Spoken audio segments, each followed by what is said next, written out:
Alors, j'ai appris en lisant des notes biographiques sur vous. Bon, vous êtes un physicien de renom et ce prix en témoigne évidemment, mais la physique n'était pas nécessairement une passion pour vous. En fait, ça l'est devenu très tard.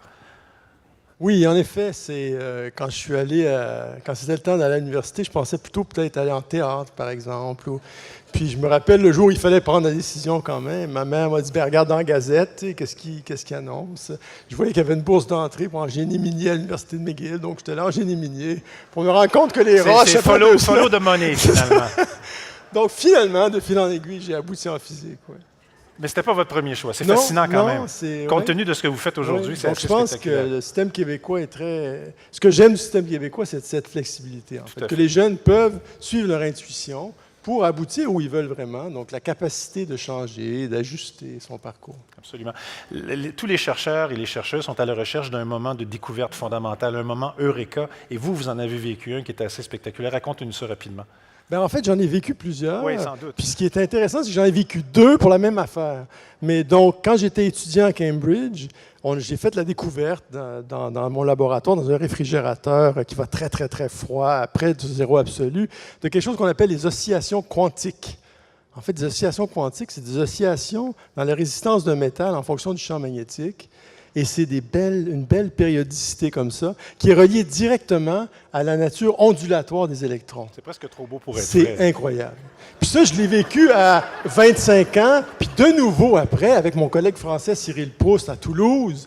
Puis c'est ça pourquoi je reçois le prix en 2007, de nouveau des oscillations quantiques. C'est la voie la plus claire que les électrons ont de nous parler et de nous révéler leur comportement. Et vous les avez entendus.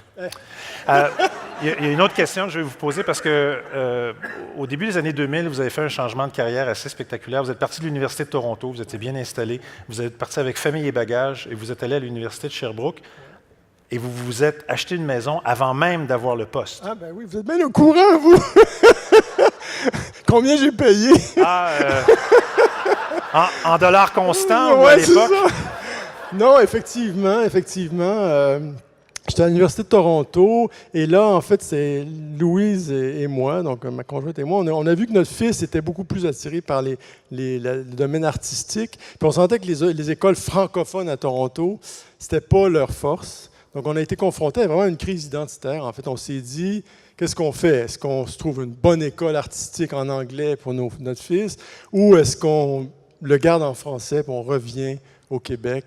Donc, je pense que les 12 générations de familles francophones au Québec, des deux côtés, ont joué. Puis on s'est dit, on veut rester en français.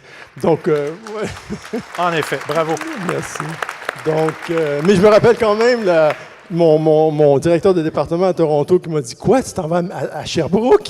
Mais t'as-tu regardé la revue Maclean cette année? T'sais, Toronto était numéro 1, Sherbrooke était numéro 15. Je dis, ça ne me dérange pas. Alors, il faut que je vous dise une chose, parce que les questions que je pose, je ne les sers pas de mon chapeau. Ce sont des questions auxquelles on a soumis les candidats, les lauréats. Et il y a une question, c'est si vous aviez un financement de recherche illimité, quelle recherche feriez-vous? Et la réponse de Louis Taillefer, ça va vous intéresser, M. Quirion. Celle que je fais présentement, je ne suis pas limité par les fonds de recherche. C'est-tu pas formidable?